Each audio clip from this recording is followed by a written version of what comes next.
Children, our subject is EVS.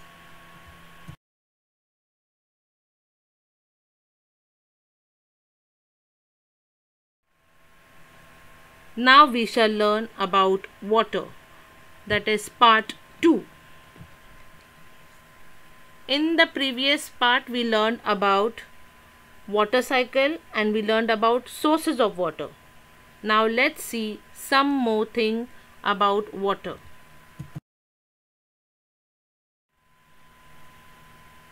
Why do we need water? Or what are the uses of water? Water is required at every moment. We need water for the following purpose. You can see in the picture, these are our daily needs, why we require water. For example, we need water for farming. You can see there. See the children watering plants. Then for cooking, yes, our mummy who is cooking in the kitchen, she requires water for cooking. Then most important part, when we feel thirsty, we drink water. We require water for industries, for in factories. Then for cleaning, for having bath, and for electricity. The electricity which we have in our house, we require water for that purpose.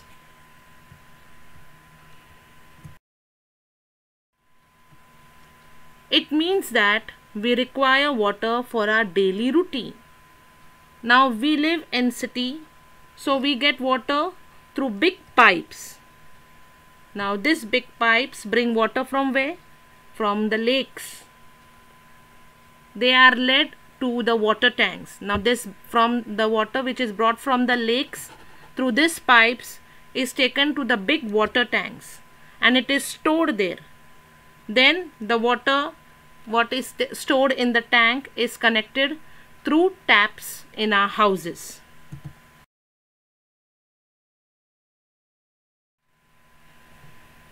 The water which we get through taps must be made fit for drinking.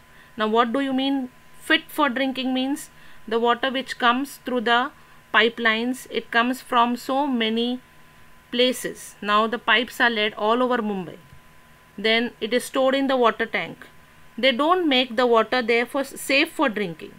So to make the water safe or fit for drinking, we need to do some things. Now what are they? We should boil and filter water. Now the water which is coming through taps is carrying different types of germs. Now these germs will, when it goes into our body, we may feel sick. So we should boil and filter water.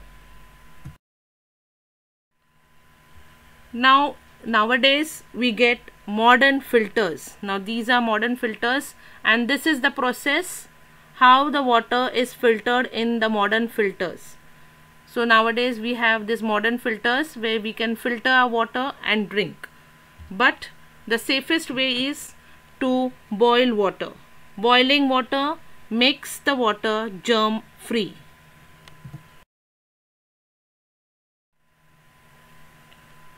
How does water become dirty, or what are the causes of water pollution?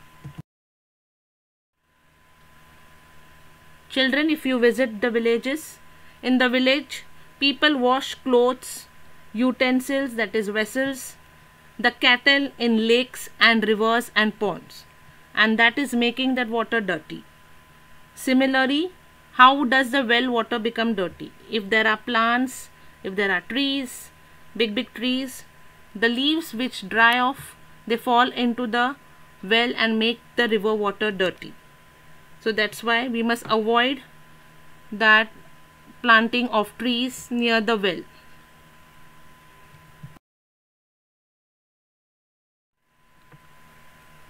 How to prevent water pollution, or how you can prevent the water from becoming dirty?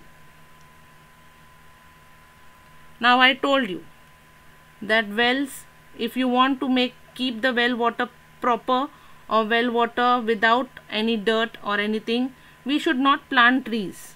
Planting trees near the well will make the well water dirty. Similarly, in villages, people who are washing clothes and utensils, they are making the water dirty. So avoid doing that. When you avoid doing these things, the water will automatically starts becoming pollution free.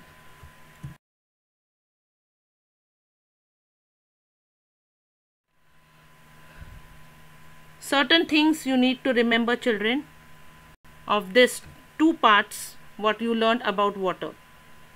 No living thing can live without water. Rain is the main source of water. We also get water from rivers, lakes, ponds and streams. In cities, water is supplied through taps. We must drink clean water.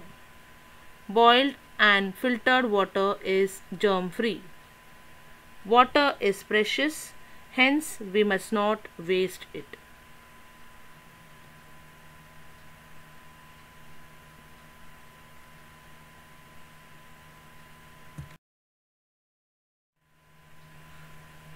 Children, I hope you have learned both the parts of water. We learned about sources, we learned about uses, how to prevent water from becoming dirty. I hope you have understood the lesson. Thank you.